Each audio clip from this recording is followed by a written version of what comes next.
თქვენს შვილს სკოლაში ფორმის ჩაცმას აიძულებენ და თან ქულს გთხოვენ. შეჩერდით. ნუ იჩქარებს საფულის ამოღებას. 2026 წლის სექტემბრიდან კანონი მთლიანად თქვენს მხარესაა და დიდი შანსია ერთი თეთრიც არ გადაიხადოთ. დღევანდელ განხილვაში ზუსტად იმ ახალ მუხლებს გაჩვენებთ, რომელიც სასკოლო ხარჯების ამ შფოთვას სამუდამოდ დაგავიწყებთ. მოკლედ, დავიწყოთ. მაშასე 2026 წელი. მონიშნეთ ეს თარიღი, კერძოდ 1 სექტემბერი, რადგან სწორედ ამ დღიდან იწყება განათლების სისტემაში უდიდესი რევოლუცია.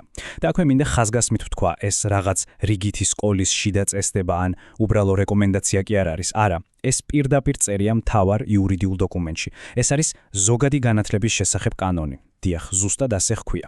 და სწორედ ის არეგულირებს ახლა იმას, თუ როგორ უნდა ეცვათ ჩვენს შვილებს სკოლაში. ვიცი ახლა რასაც ფიქრობთ, როცა გვესმის სიტყვა სავალდებულო, ეგრევე თავში გვიტრიალებს დამატებითი ხარჯები, ხომ ასეა? თავარი კითხვაც ეგ არის, ვინ იხდის ფულს ამ ახალ სასკოლო ფორმებში, ისევ მშობლის ჯიბიდან მიდის თანხა. მოდით პირდაპირ იურიდიული კოდექსით დავამსხვრიოთ ეს მითები. ასე რომ, დამშვიდით, პასუხი ბევრად უფრო სასიამოვნოა ვიდრე გონიათ. მოდით დეტალებს ჩავუღრმავდეთ. აი რას ამბობს მუხლი 19 პრიმა პირდაპირ. საჯარო სკოლებში სასკოლო ფორმა ხდება სავალდებულო. ეს უკვე მკაცრი იურიდიული მოთხოვნაა. ანუ, სკოლებს უკვე აღარ აქვთ იმის ფუფუნება, რომ უბრალოდ ნებაყოფლობითი არჩევანი შემოგთავაზონ. მაგრამ, ყურადღება მიაქციეთ ტექსტს.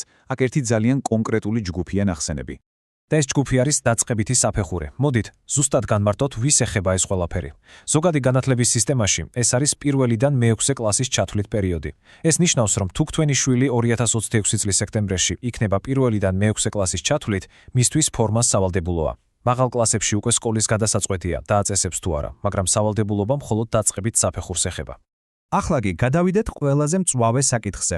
რა ვქნათ, თუ ოჯახს უბრალოდ არ აქვს ამის ფინანსური შესაძლებლობა?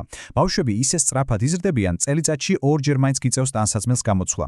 და რა ქნას მშობელმა? აი, ზუსტად აქ ერთვება კანონის ის ნაწილი, რომელიც ყველაზე მაგრად დაგიცავთ.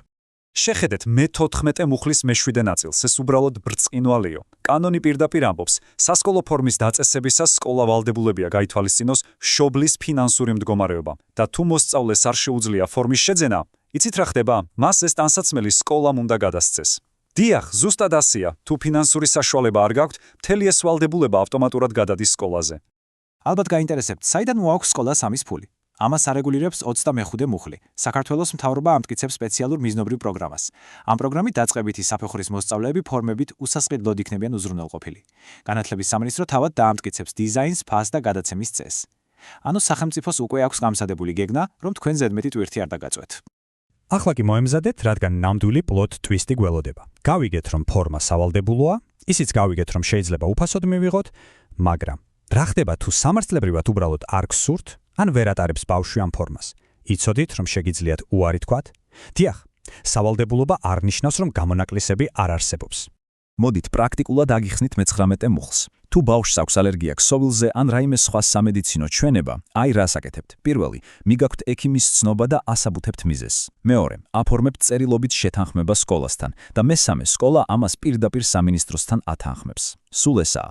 ამ სამი მარტივი ნაბიჯით ბავშვი სრულიად ლეგალურად თავისუფლდება ფორმის ტარებისგან ჯანმრთელობის მიზეზით. და რაც ყველაზე მთავარია, დაიმახსოვრეთ მე-14 მუხლი. გამოხატვის თავისუფლება.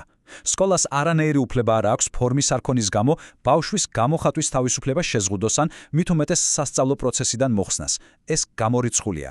თუ სკოლა კანონს დაარღვევს და ბავშვს დაჩაგრავს, იცოდეთ, რომ საქმეში შეიძლება პროფესიონალი ადვოკატიც კი ჩაერთოს, რადგან კანონი 100% თქვენს მხარესაა.